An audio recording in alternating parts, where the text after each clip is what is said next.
हाँ जी। Hello everyone, my self Sandeep Bishnoi, chartered accountant. आप सबका स्वागत है एक बार फिर से अपने टीम सी और वन एग्जाम के इस ऑनलाइन प्लेटफॉर्म पे। तो ईएएफएम के लिए हम लोग प्रिपरेशन कर रहे हैं, असिस्टेंट प्रोफेसर एग्जाम के लिए। और उसके अंदर जो है पेपर वन, जो है हमारा पेपर वन हमने डिस्कस करना शुरू किया है। पेपर वन के अंदर भी जो ईएएफएम का आपका सिलेबस है असिस्टेंट प्रोफेसर का, उसमें पेपर वन और पेपर टू के लिए हम लोग तैयारी करने की सोच रहे हैं।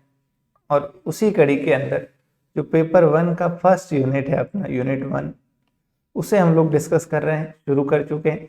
इसमें हमने सबसे पहले माइक्रो और मैक्रो इकोनॉमिक्स के बारे में देखा कि माइक्रो और मैक्रो इकोनॉमिक्स क्या है और क्या उनके स्कोप के अंदर कवर्ड है। दूसरा हमने देखा थ्योरी ऑफ कंज्यूमर बिहेवियर, जिसमें हमने ऑर्डिनल और कार्डिनल या इंडिफरेंस कर्व और कार्डिनल अप्रोच के बारे में बात की। अब नेक्स्ट जो हमारा टॉपिक है वो है डिमांड एनालिसिस। तो जो theory of demand, law of demand, elasticity of demand, demand forecasting, demand से जुड़ी हुई काफी सारी बातें जो है हम इस टॉपिक के अंदर डिस्कस करने वाले। ठीक है। दूसरी चीज मैं ये फिर से बता दूं आप सबके लिए कि ईएएफएम का जो बैच है वो प्रेजेंटली एक ही क्लास दिन में चल रही है और आने वाले कुछ दिन तक भी एक ही क्लास चलेगी, क्योंकि स्टूडेंट्स जो है वो जुड़ रहे हैं। शुरुआती तौर पे एकदम फुल फ्लेज स्पीड से जो है क्लासेस को रन करना संभव नहीं है। ठीक है। तो मैं भी मेरा समय मैनेज करके अभी वर्तमान में एक ही क्लास ले पा रहा हूँ, लेकिन जैसे जैसे स्टूडेंट अपने जुड़ेंगे, साथ में और आएंगे, तो नंबर ऑफ क्लासेस जो है वो इंक्रीज हो जाएगी। और ऐसा बिल्कुल भी नहीं है कि आपका सिलेबस कोई 6 महीने 8 महीने वैसे चलने वाला है। जो अपना 2 से 3 महीने, मैक्सिमम 3 मंथ्स जो अपना टारगेट पीरियड है, उसके अंदर अपना सिलेबस कंप्लीटली कवर होगा। सबसे मेन चीज सिलेबस कवर करने से जरूरी, जो मैं डे वन से आपको कहता आ रहा हूँ, कि इस कोर्स को करने के बाद जो कॉन्फिडेंस लेवल है आपका इस एग्जाम में बैठने के लिए, वो ज़रूर आपका हाईएस्ट लेवल पे होगा। और वो कॉन्फिडेंस बैक्ड होगा, उसके पीछे हमारी मेहनत होगी, उसके पीछे हमारा रिवीजन होगा। हर टॉपिक वाइज रिवीजन करेंगे, क्वेश्चंस को देखेंगे, ताकि वो एग्जाम तक जो चीज़ें हैं वो आपके लिए आसान हो जाए। और जब आप एग्जाम में चीज़ों को सरल बना के लेके जाते हो, तो उस एग्जाम के अंदर जो है आप अच्छा परफॉर्म कर पाते हो। ठीक है। तो इन्हीं सब बातों के साथ शुरू करते हैं अपना डिस्कशन मुद्दा। आइए, तो डिमांड के बारे में, वैसे तो इकोनॉमिक्स बैकग्राउंड से अगर आप हैं तो ये मैं मानता हूं कि आपने डिमांड के बारे में बहुत पढ़ा होगा। नहीं भी है फिर भी demand, law of demand economic के बेसिक्स के अंदर आता है, तो इसके बारे में आपने जरूर पढ़ा होगा। क्या होती है डिमांड? पहला क्वेश्चन आता है, डिमांड क्या है? तो इसमें दो चीजें हैं। डिमांड का मतलब हिंदी में कहें तो इसको बोलते हैं मांग। ठीक है। कि फॉर एग्जाम्पल कोई व्यक्ति है, वो व्यक्ति क्या करता है, दूध परचेज करता है। ठीक है। कितना? अगर 50 रुपए लीटर है दूध की रेट, तो वो रोजाना 1 केजी परचेज करता है। कितना? 1 केजी पर डे। प्रतिदिन कितना? 1 किलो दूध खरीदता है 50 रुपए के ऊपर। अब ये व्यक्ति डिमांड कर रहा है क्या? 1 लीटर दूध की, 1 लीटर दूध की डिमांड कर रहा है। दूसरी तरफ अगर इसी का हम मंथली देखेंगे कि एक मंथ के अंदर कितना करता है, तो हम कहेंगे 30 लीटर दूध की डिमांड करता है, क्योंकि रोजाना 1 लीटर खरीदता है। ओके, सुनिएगा बात को। दूसरी तरफ इसी व्यक्ति के मन में ये भी इच्छा है कि मैं क्या लूं, जीवन में एक दिन फरारी लूं, रेड कलर की, और उसके ऊपर गाना गाता हुआ निकलूं, क्या? लॉन्ग ड्राइव पे चल पे चल। तो ये उसकी क्या है, प्रबल इच्छा है कि मैं ऐसा एक दिन करूं। क्या फरारी कंपनी को एक फरारी इन भाई साहब के लिए भी बनानी चाहिए कि इनकी भी इच्छा है, तो ये भी हमारी क्या हो सकती है, डिमांड हो सकती है।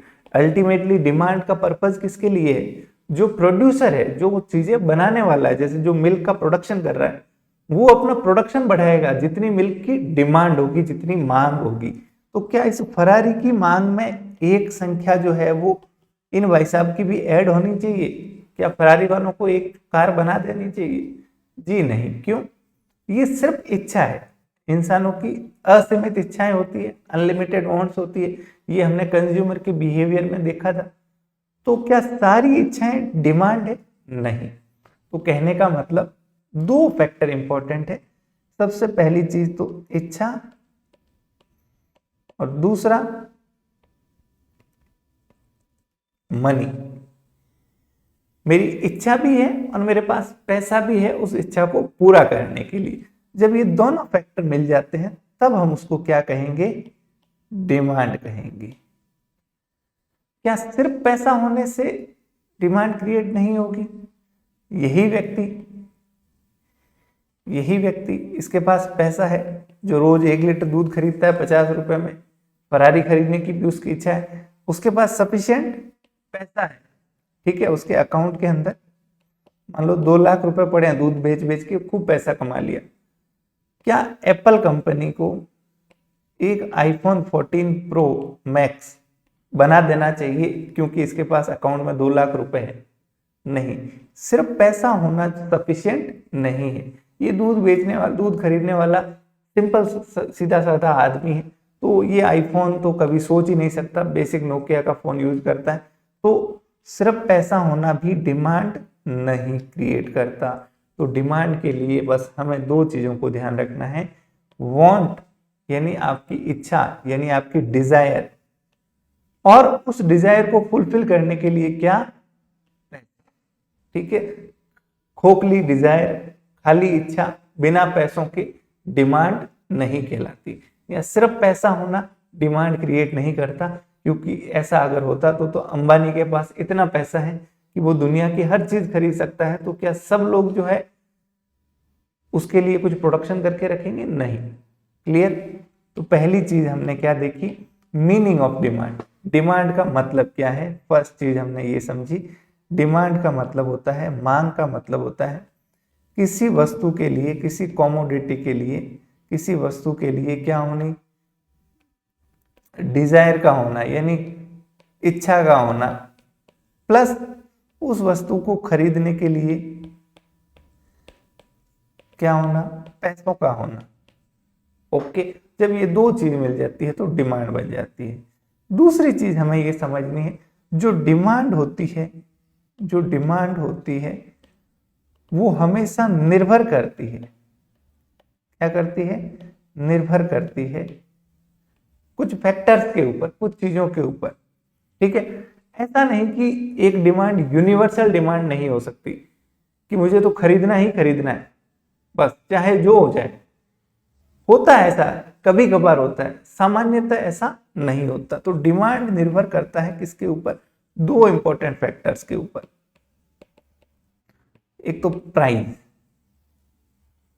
एक तो प्राइस कि अगर गाड़ी की कीमत या 50 रुपए लीटर दूध है तो वो 1 kg खरीदता है। अगर यही 100 रुपए लीटर हो जाएगा या 1000 रुपए लीटर हो जाएगा तो जरूरी नहीं है कि वो 1 kg खरीदे, कुछ कम कर सकता है। या ये 50 से 20 रुपए लीटर हो जाए तो हो सकता है वो ज्यादा खरीद ले।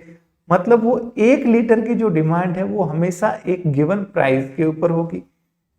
दूसरी बात, वो हमेशा एक गिवन टाइम पीरियड के लिए होगी। डिमांड हमेशा एक गिवन टाइम पीरियड के लिए होगी कि 1 लीटर वो खरीद रहा है प्रतिदिन तो वो 1 दिन के लिए, या 30 लीटर खरीद रहा है 1 महीने के अंदर। ओके। और तीसरा फैक्टर, ये हमेशा किसी पर्टिकुलर जगह या स्थान के हिसाब से भी परिवर्तित होती है, ठीक है। यहां मैं कुछ डिमांड कर रहा हूं तो मैं कहीं ट्रेवल कर रहा हूं तो हो सकता है मैं कुछ दूसरा डिमांड करूंगा, ठीक है। तो डिमांड के लिए हमें ये ध्यान रखना है, बहुत बेसिक बातें बता रहा हूं, क्या कि डिमांड को हमेशा हम क्या करते हैं, एक गिवन प्राइस पर यानी एक फिक्स कीमत के ऊपर और एक फिक्स समय के लिए जो है वो प्रदर्शित करते हैं, कीमत और समय के लिए। क्लियर? ओके, कीमत बदली डिमांड बदल जाएगी, समय बदला डिमांड चेंज हो जाएगी। क्लियर? दो बातें पढ़ ली। तीसरी चीज हम पढ़ रहे हैं, डिमांड को कौन कौन से फैक्टर्स अफेक्ट कर सकते हैं ओवरऑल।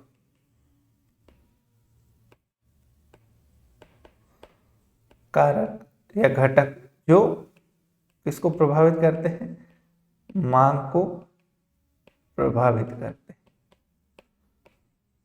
हैं। बताइए, सोचिए। बहुत बेसिक पहली चीज तो हमने अभी देखी, क्या? प्राइस। किसी वस्तु की कीमत जो है वो डायरेक्टली प्रभावित करती है। कीमत अगर ज्यादा होगी तो डिमांड के ऊपर फर्क पड़ेगा, कीमत अगर कम होगी तो भी डिमांड के ऊपर फर्क पड़ेगा। सेकंड चीज, कंज्यूमर की क्या प्रभावित करती है, इनकम। भाई किसी व्यक्ति की आय बढ़ेगी तो वो ज्यादा चीजें खरीदेगा, अलग अलग चीजों की डिमांड करेगा। आय कम होगी तो डिमांड जाहिर सी बात है उसके हिसाब से कम हो जाएगी। तो दूसरी चीज इनकम।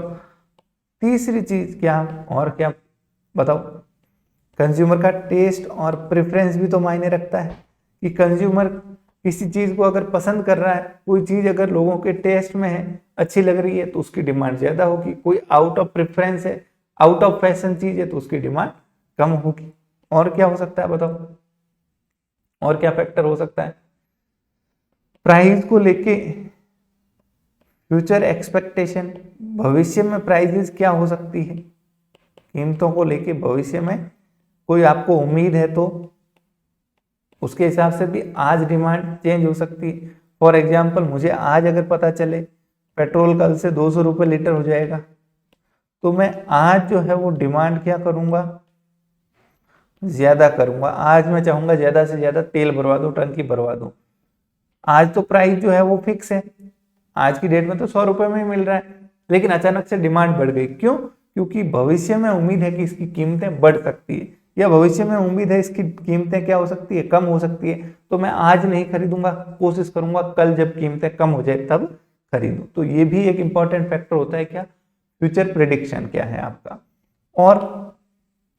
और एक होता है कि इससे रिलेटेड गुड्स जो है उनकी क्या प्राइसेज है। रिलेटेड गुड्स, इससे संबंधित, इससे जुड़े हुए जो गुड्स हैं उनकी कीमतें भी प्रभावित करती है। उनकी कीमतें किस तरीके से प्रभावित करती है? तो रिलेटेड गुड्स दो तरह के होते हैं, आप जानते हो। पहला होता है, उसको बोलते हैं हम सब्स्टिट्यूट गुड्स। Substitute goods. और दूसरा होता है कॉम्प्लीमेंट्री। सब्स्टिट्यूट गुड्स का मतलब क्या होता है? सब्स्टिट्यूट का मतलब कोई ऐसे दो गुड्स, कोई ऐसे दो वस्तु जो क्या हो सकती है, एक दूसरे की जगह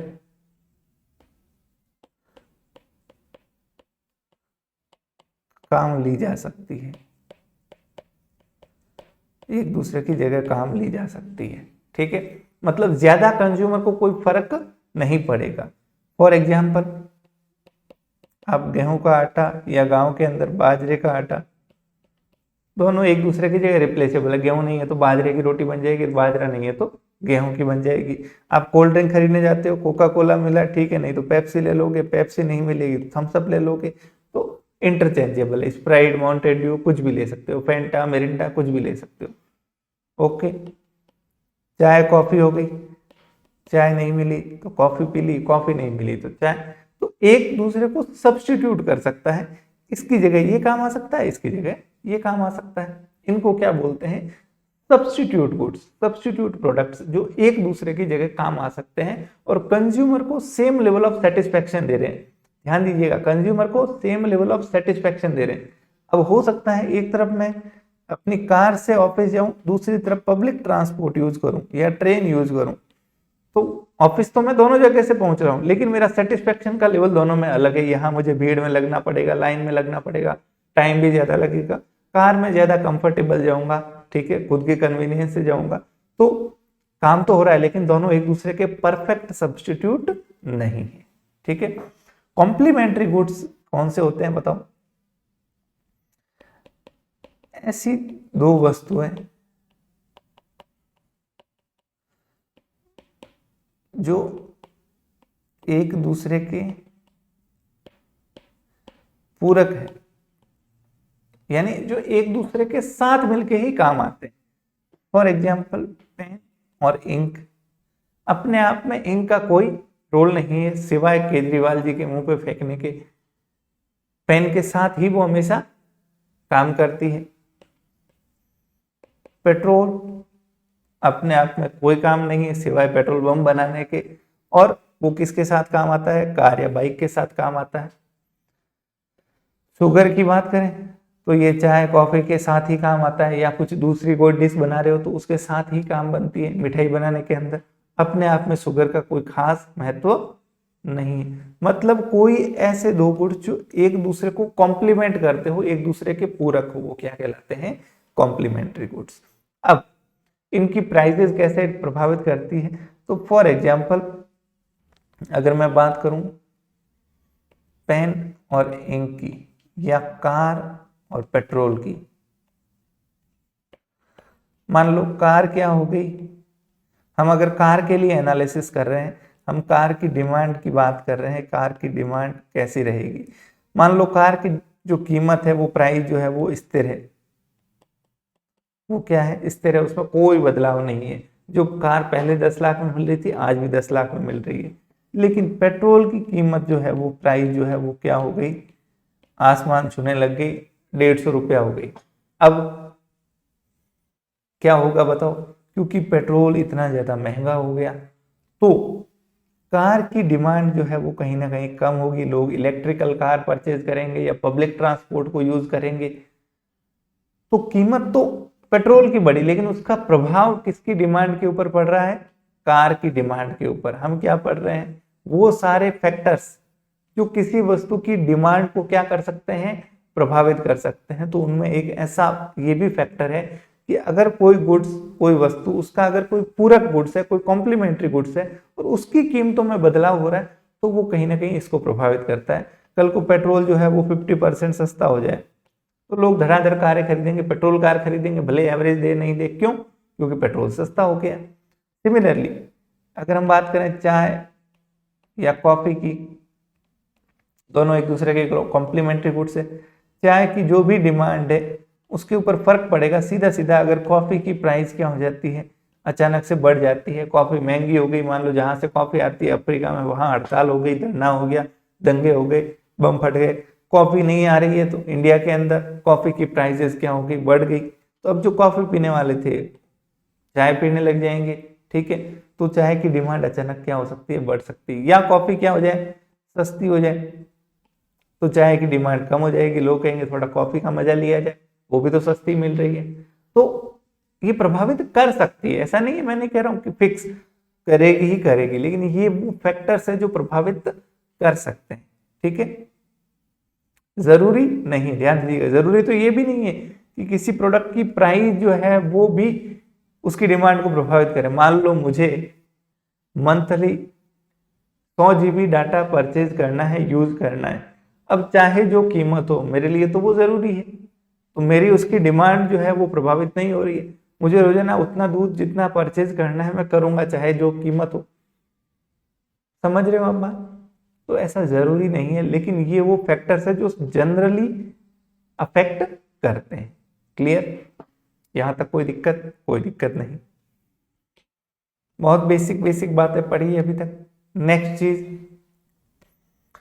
तो डिमांड फंक्शन अगर हमसे पूछा जाए कि डिमांड फंक्शन क्या होता है, तो डिमांड फंक्शन का मतलब जो है, डिमांड जो है वो किस किस का फंक्शन है? सबसे पहले प्राइस उसको इफेक्ट करती है, इनकम करती है, फ्यूचर एक्सपेक्टेशन करती है, रिलेटेड गुड्स की प्राइस करती है, कॉम्प्लीमेंट्री गुड्स की कीमत है प्राइस अफेक्ट करती है। तो इन सब का फंक्शन है क्या? डिमांड। डिमांड जो भी बनती है वो इन सारे फैक्टर्स को मिला के तय होती है। फिर दो तरह की डिमांड्स होती है, एक होती है इंडिविजुअल डिमांड,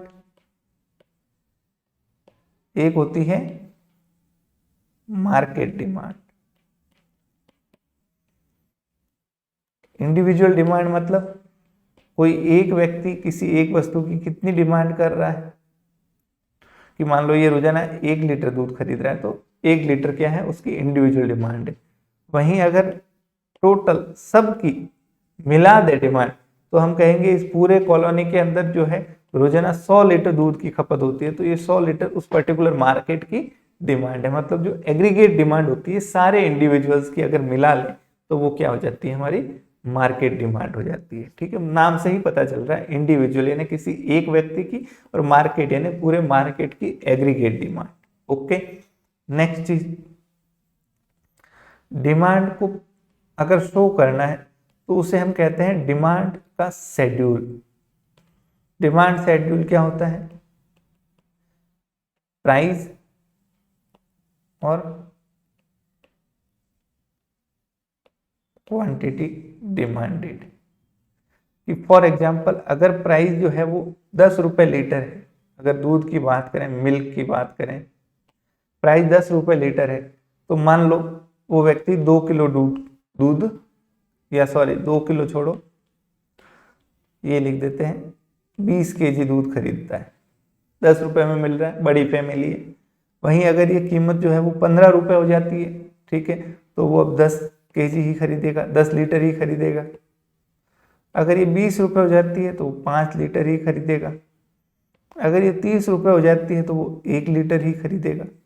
तो ये क्या है, अलग अलग प्राइजेस के ऊपर कितनी डिमांड रहने वाली है, अगर इसको मैं इस तरीके से एक टेबल के अंदर शो करूं तो ये मेरा क्या कहलाता है, डिमांड शेड्यूल। तो अगर हमसे पूछा जाए डिमांड शेड्यूल क्या होता है, डिमांड शेड्यूल क्या होता है, तो क्या बताएंगे, बताओ। डिमांड शेड्यूल का मतलब होता है क्या, अलग अलग कीमतों पर किसी वस्तु की क्या डिमांड रहेगी, उसको अगर हम शो करें तो वो क्या होता है, डिमांड शेड्यूल। कि भाई ये कीमत तो ये डिमांड, ये कीमत तो ये डिमांड, ये कीमत तो ये डिमांड, ये कीमत तो ये डिमांड। इसको अगर हम टेबल के फॉर्म में दिखाएं तो ये क्या बन जाता है, हमारा डिमांड शेड्यूल बन जाता है। डिमांड कर्व क्या होता है, बताओ। इसी को अगर हम ग्राफिकली प्रेजेंट करें तो वो क्या बन जाता है, डिमांड कर्व बन जाता है। ठीक है, यहां हमने दिखा दी प्राइस, यहां हमने दिखा दी क्वांटिटी डिमांडेड। ठीक है, कि भाई 10 रुपए है तो ये 20 क्वांटिटी है।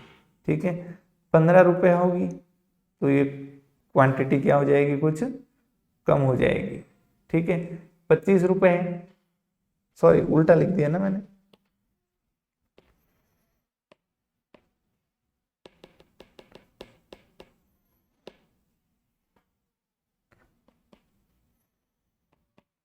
पंद्रह, 20, 25, 30। अगर 10 रुपए है तो क्वांटिटी डिमांडेड कितनी होगी, 20 लीटर। ठीक है, 15 रुपए है तो कुछ कम होगी, 25 रुपए है तो और कुछ कम होगी, 30 है तो और कुछ कम होगी। तो इनको अगर हम मिला दें तो ये हमारा क्या बन जाता है, डिमांड कर्व बन जाता है। ये सारे फेयरली ऊपर नोट्स में दे रखे हैं ना, तो मैं रफली ऐसे ही आपको बता रहा हूँ। ये क्या बन जाता है, डिमांड कर्व बन जाता है। ठीक है, अब नेक्स्ट चीज जो हमें पढ़नी है वो क्या है, लॉ ऑफ डिमांड। आप कहोगे इस तरीके से क्या पढ़ रहे हैं हम, फटाफट फटाफट नहीं पढ़ रहा हूँ, बहुत बेसिक चीजें मैं बता रहा हूँ। ठीक है, तो इसमें ज्यादा समय लगाने और दिमाग लगाने जैसी चीजें कुछ है नहीं, ना एग्जाम में ऐसा कुछ इससे आपसे पूछा जाएगा। लॉ ऑफ डिमांड क्या होता है, लॉ ऑफ डिमांड यानी मांग का नियम या सिद्धांत कह सकते हो आप इसको। क्या होता है बताओ। ये सिंपल सी बात कहता है, किसी भी वस्तु की कीमत और उसकी मांग में उल्टा या इनवर्स रिलेशन होता है। इनवर्स या उल्टा रिलेशन होता है। क्या मतलब? तो ये सिंपल सी बात कहता है, अगर प्राइस क्या होती है, इंक्रीज होती है, तो उस प्रोडक्ट की डिमांड क्या होगी बताओ?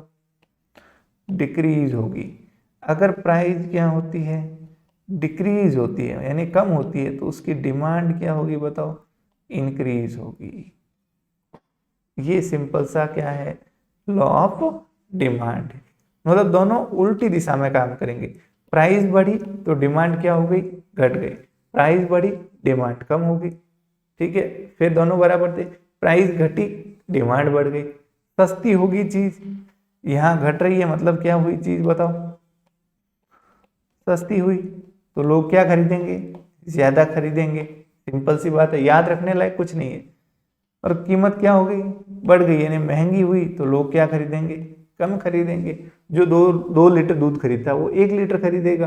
सस्ता हो गया, जो 2 लीटर खरीदेगा वो अब 3 लीटर खरीदेगा। ठीक है, ओके। ये क्या है? Law of demand. अब ये लॉ ऑफ डिमांड क्या यूनिवर्सल लॉ है? क्या हमेशा ऐसा ही होगा? हमेशा ऐसा नहीं होगा। इसके कुछ अपवाद है। किस तरह के अपवाद? किस तरह के अपवाद? तो इसके कुछ एक्सेप्शंस है, अपवाद है, जहां लॉ ऑफ डिमांड लागू नहीं होता। जहां लॉ ऑफ डिमांड जो है वो लागू, नॉट एप्लीकेबल। ऐसा कहां होता है बताओ? पहला तो आपने नाम सुना होगा, गिफन गुड्स। गिफन गुड्स, ये क्या है चक्कर गिफन गुड्स का? तो ये एक भाई साहब थे, इकोनॉमिस्ट, जिनका नाम था रॉबर्ट गिफन या ऐसा कुछ था, जिनका नाम ही क्या था? गिफन था।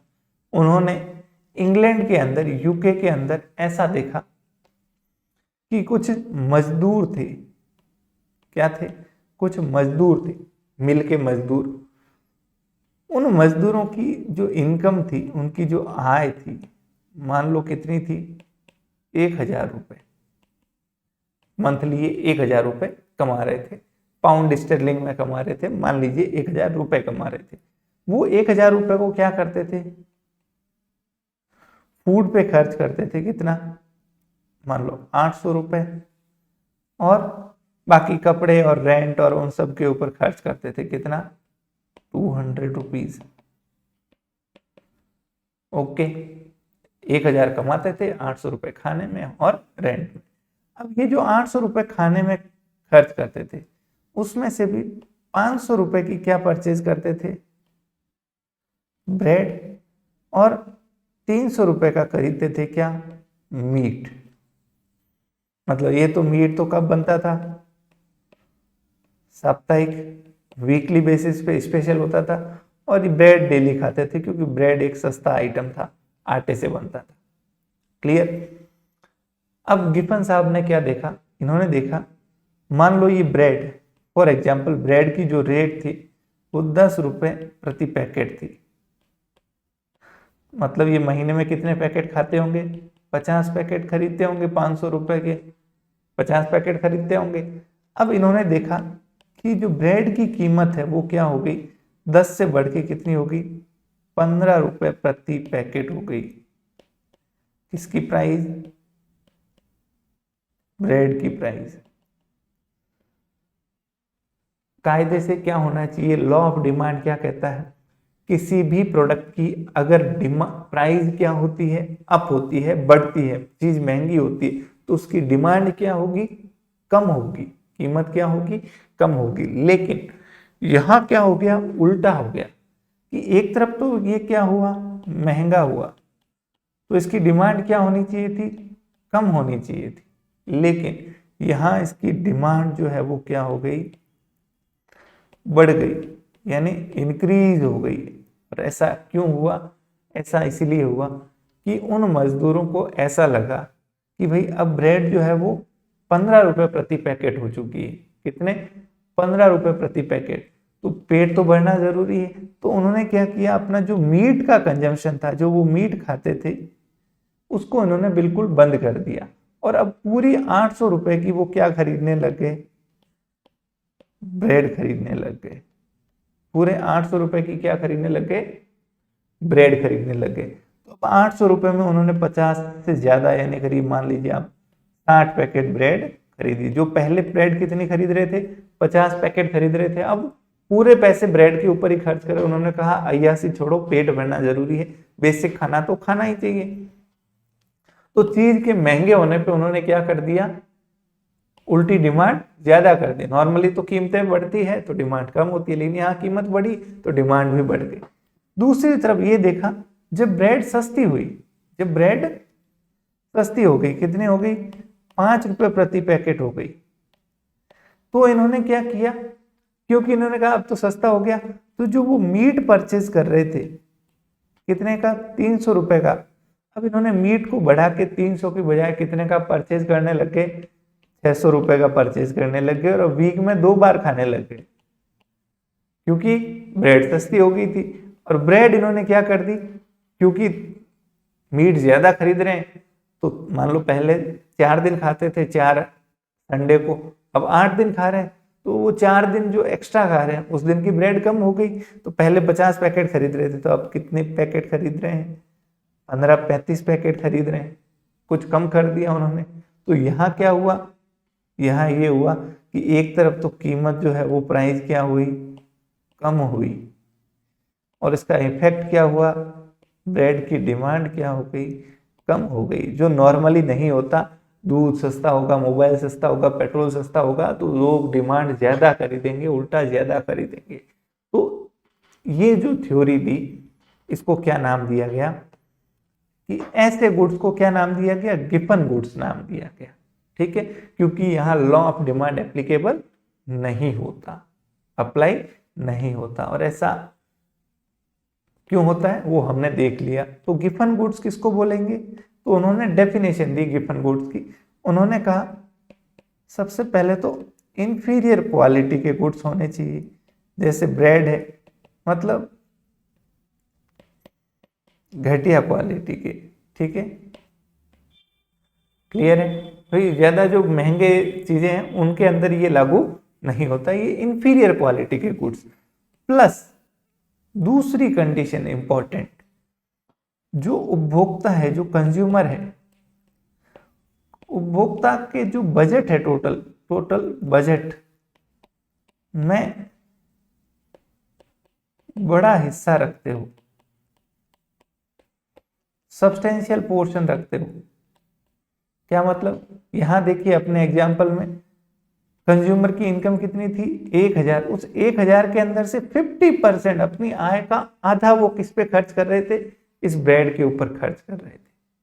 तो ये जब दोनों शर्तें पूरी होती है तब हम उसको क्या कहेंगे? गिफन गुड्स कहेंगे। क्या कहेंगे? Giffen goods. पहला तो घटिया क्वालिटी यानी इंफीरियर क्वालिटी, और दूसरा कंज्यूमर का जो बजट है उसमें सब्सटेंशियल पोर्शन ऑक्यूपाई करते हैं। ऐसा क्यों? तो मैं बताता हूँ। यही कंज्यूमर अगर मान लो महीने के 10,000 कमाता या 1 लाख कमाता, और उसमें से 1 लाख में से 500 रुपए ब्रेड पे खर्च करता, सोचिए आप, फिर ब्रेड महंगी होती सस्ती होती, क्या ये ऐसे करता? कोई फर्क नहीं पड़ता। क्यों? क्योंकि उसका इनकम का सिर्फ आधा 1% या 5% उस पर खर्च हो रहा है, तो वो महंगा होगा सस्ता होगा, कोई उसको खास फर्क नहीं पड़ेगा। लेकिन कब फर्क पड़ेगा?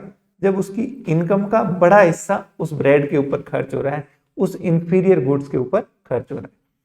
तो ये दोनों शर्तें पूरी होनी चाहिए। तो यहाँ पे एक स्टेटमेंट जो एग्जाम में कॉमनली पूछा जाता है कि ऑल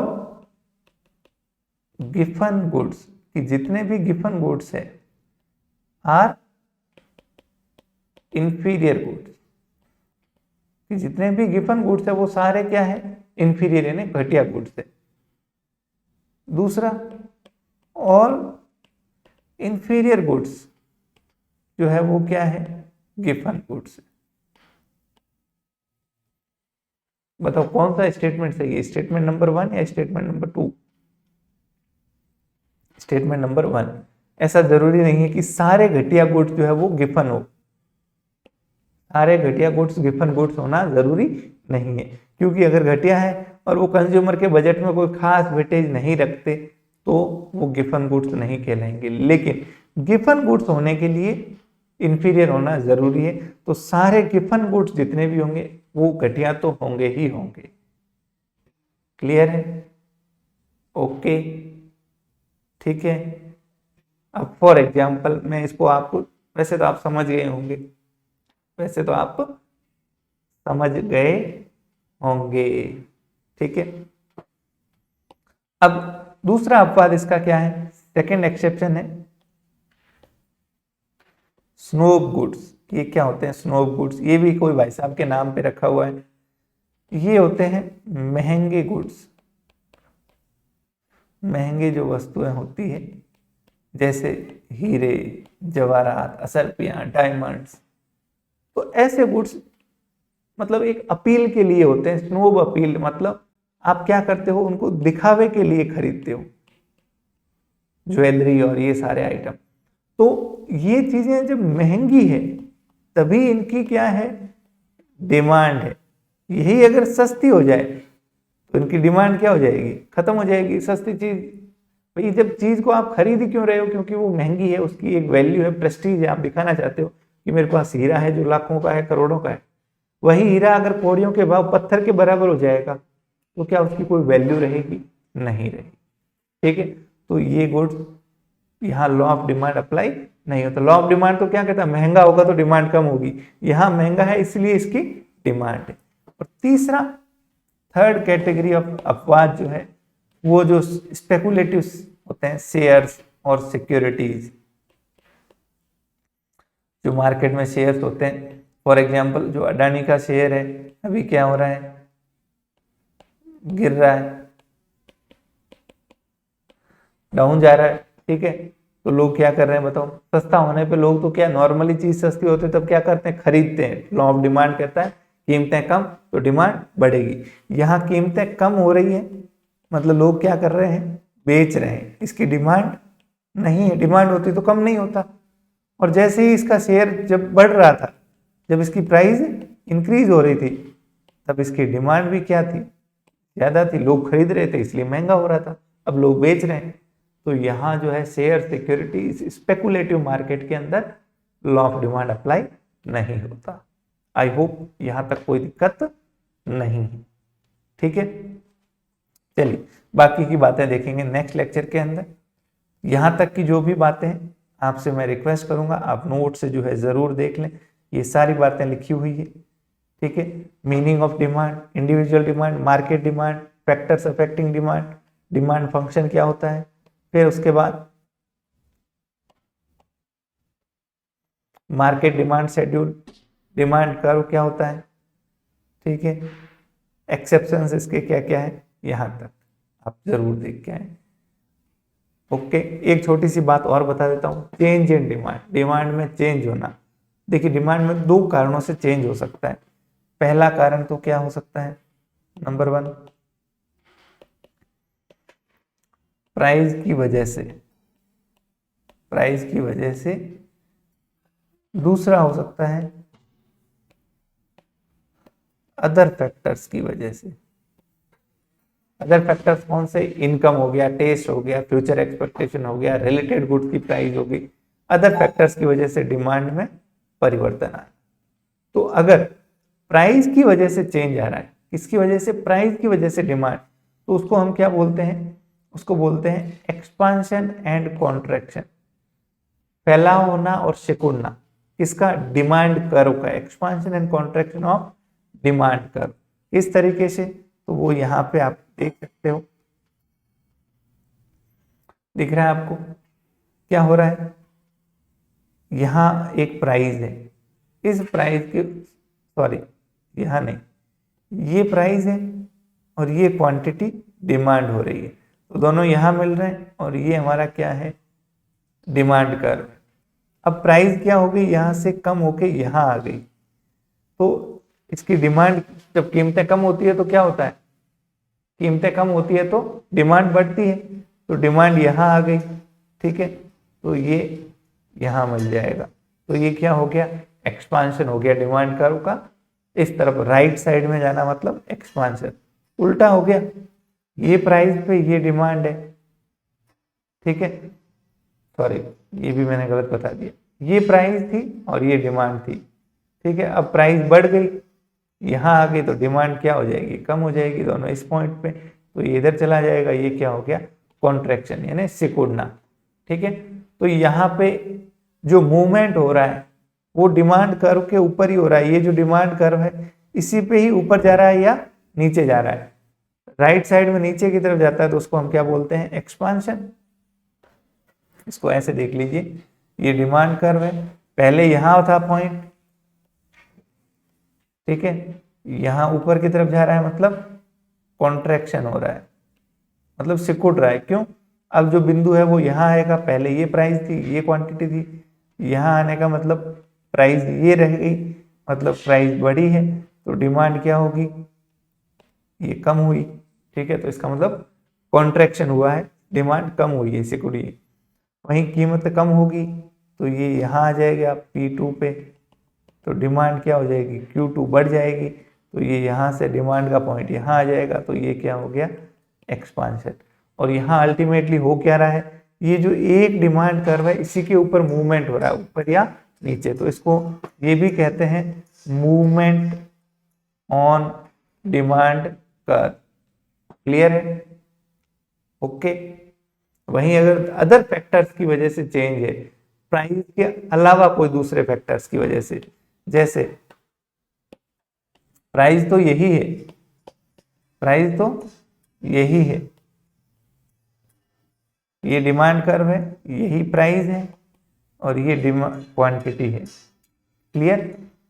अब अचानक कंज्यूमर की इनकम बढ़ गई, तो वो इसी प्राइस के ऊपर, अब पहले मान लो 10 क्वांटिटी खरीदा था, अब कितनी खरीदेगा, 20, तो ये दोनों जहां मिल रहे हैं वो पॉइंट आ जाएगा, तो एक नया डिमांड कर्व बन जाएगा, एक नया डिमांड कर्व क्रिएट हो जाएगा। तो ये राइटवर्ड शिफ्टिंग हो गई, ये क्या हो रहा है, shifting of demand curve. Shifting क्यों होती है, क्योंकि जब अदर फैक्टर्स में चेंज है, प्राइस तो कांस्टेंट है, बाकी कोई फैक्टर में चेंज आ गया, अचानक से कंज्यूमर की इनकम कम होगी, प्राइस तो यही है 10 की बजाय अब वो 5 ही खरीदेगा क्योंकि इसकी इनकम कम हो गई, तो दोनों पॉइंट यहाँ पे मिल रहे हैं, तो ये नया डिमांड कर्व बन गया। तो ये इधर शिफ्टिंग हो गई लेफ्ट साइड या राइट साइड, ठीक है। इसको बोलते हैं इंक्रीज और डिक्रीज इन डिमांड। वो क्या था, एक्सपांशन और कॉन्ट्रैक्शन था। क्लियर। तो ये एक बार जरूर देखना, एक्सपांशन और कॉन्ट्रैक्शन, इंक्रीज और डिक्रीज, इसको बोलते हैं मूवमेंट, इसको बोलते हैं शिफ्टिंग, क्योंकि यहाँ पे जो है डिमांड कर्व शिफ्ट हो रहा है, ये देखिए नया डिमांड कर्व बन रहा है या ये डिमांड कर्व बन रहा है। चलिए, थैंक यू वेरी मच, धन्यवाद, मिलते हैं नेक्स्ट लेक्चर के अंदर।